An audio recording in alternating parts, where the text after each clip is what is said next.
Iran mined the Strait of Hormuz. Now it can't fully find them. Some sea mines are unaccounted for, floating risks in one of the world's busiest oil routes. This isn't just tension, it's uncertain at sea. So how dangerous does a choke point become when even its own mines aren't tracked?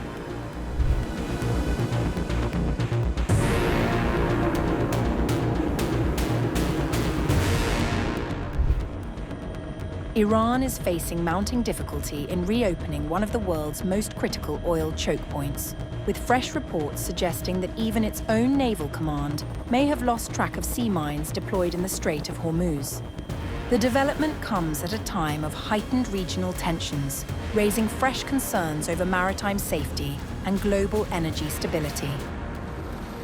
According to a report by Wenet News, Iranian forces are struggling to fully secure and reopen the waterway after laying defensive mines amid escalating hostilities. Satellite monitoring and intelligence assessments indicate that while deployment may have been swift, recovery and mapping have proven far more complex. US officials said the mines were laid in a haphazard manner, with incomplete records of their placement.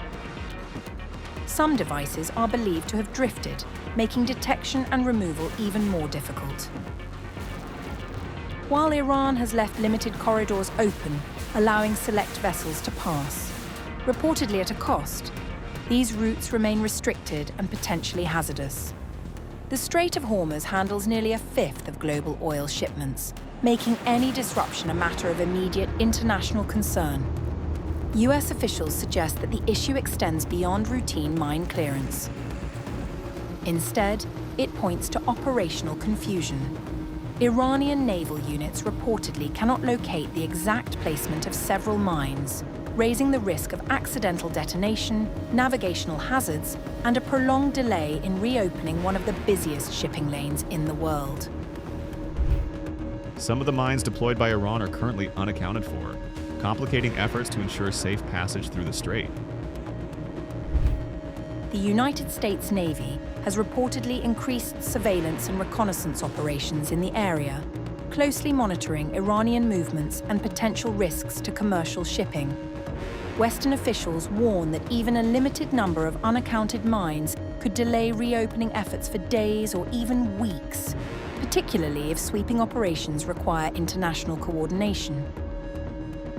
Iran's Islamic Revolutionary Guard Corps has also warned vessels of mine risks, while semi-official outlets have published maps indicating safer passages, though their reliability remains uncertain. For global markets, the implications are immediate and potentially severe. Any sustained disruption in Hormuz threatens to drive up oil prices and destabilize supply chains from Asia to Europe. Major import-dependent economies, including India, Japan, and several European states, remain particularly vulnerable to prolonged uncertainty in the Gulf. As tensions continue to simmer across the Gulf, the inability to swiftly secure and reopen Hormuz may prove as strategically damaging as the initial deployment itself. For now, the world's most vital energy artery remains under a cloud of uncertainty, with both commercial and military vessels navigating an increasingly perilous corridor.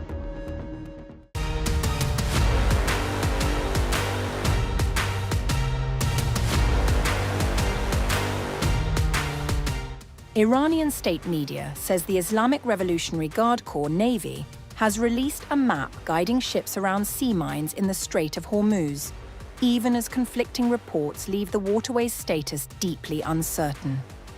The map, published by semi-official ISNA news agency on April 9th, marks alternative routes through the strait, directing vessels north of Larak Island on entry and south of it on exit.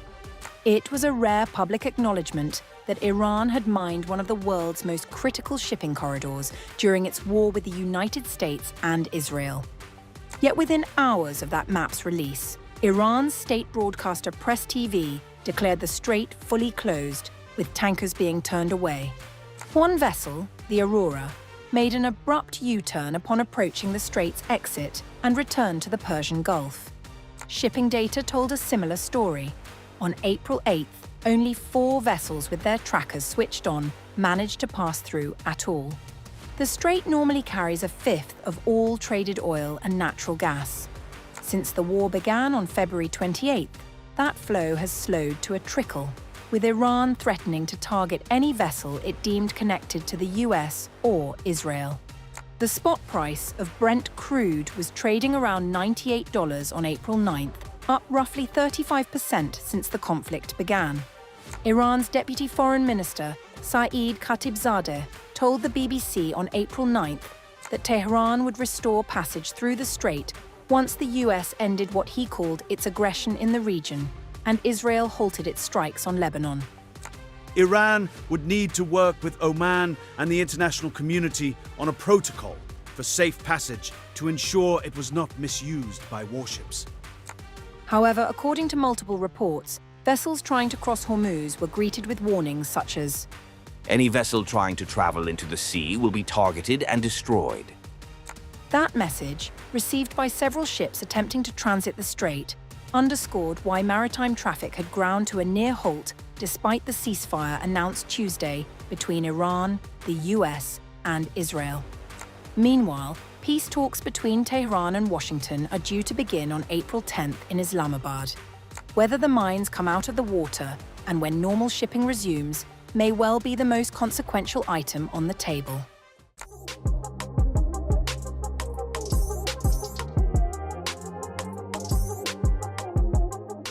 Iran's diplomatic missions took an unusual turn after trolling the US President Donald Trump in plain sight. The embassy in Zimbabwe announced it had lost the keys to the Strait of Hormuz. Its mission in South Africa went further, quipping that the key was under the flower pot and open only for friends. The mockery landed hours after Trump posted a profanity-laden ultimatum on social media, demanding Iran reopen the strait or face strikes on bridges and power plants. He labelled April 6th Bridge Day and Power Plant Day. Behind the bluster, Pakistan was working the phones. Islamabad assembled a ceasefire framework overnight and shared it with both Tehran and Washington, outlining a 2-phase deal: an immediate halt to hostilities that would reopen the strait, followed by a comprehensive settlement within 15 to 20 days, tentatively called the Islamabad Accord. Pakistan's army chief, Field Marshal Asim Munir, spent the night in contact with US Vice President J.D. Vance, Special Envoy Steve Witkoff, and Iranian Foreign Minister Abbas Araghchi. Tehran showed little appetite for urgency. A senior Iranian official confirmed the proposal had been received and was under review, but made Iran's position clear to Reuters. Iran will not accept deadlines or pressure to make a decision. Tehran will not open the Strait of Hormuz in exchange for a temporary ceasefire, as it believes the United States lacks the readiness for a permanent ceasefire. Across the border, Iraq's Kataib Hezbollah hardened the stakes considerably. Secretary General Abu Hussein al-Hamidawi addressed the standoff in a statement that left little room for interpretation. The Strait of Hormuz will not be open to the enemies. Let them know that if they want to open it by force, they will not find any oil or gas platforms. They must realize the equation of today, either security for all or security for none, and either prosperity for all or everyone is deprived of it. Meanwhile, 2 Pakistani sources told Reuters that Iran had yet to formally commit despite sustained diplomatic outreach from Islamabad, Beijing, and Washington.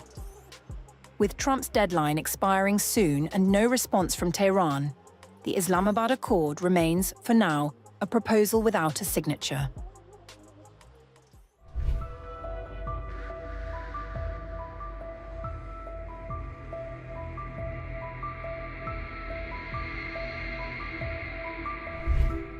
Just over 3 weeks after limping out of the Middle East with a fire still under investigation, the USS Gerald R. Ford is heading back to the line of fire.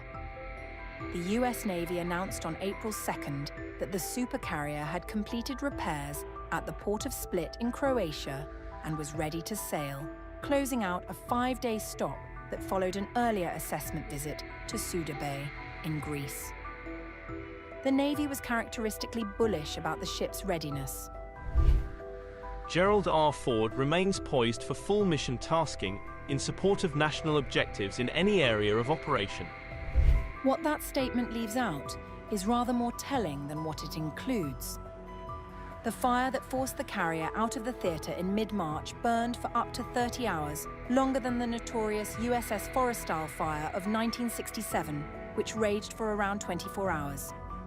Iran had claimed responsibility for the incident, and on March 28th, US President Donald Trump appeared to lend the claim unexpected credibility, saying Iran had hit the world's largest aircraft carrier from 17 angles.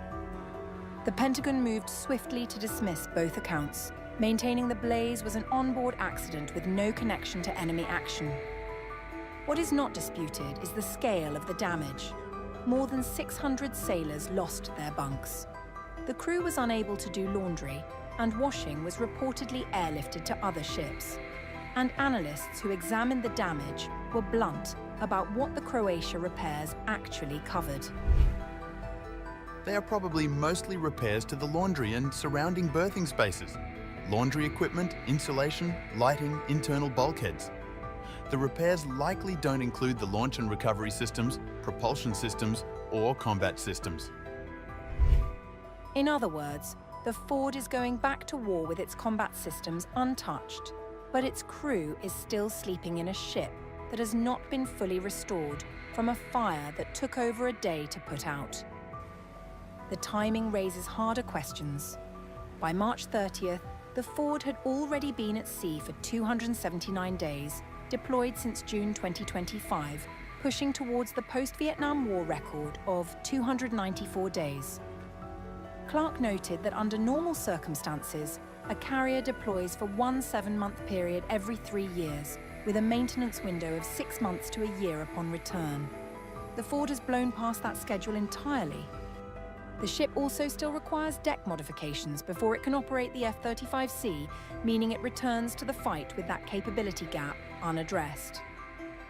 The Ford has been here before. The question now is simply how long before it needs to leave again.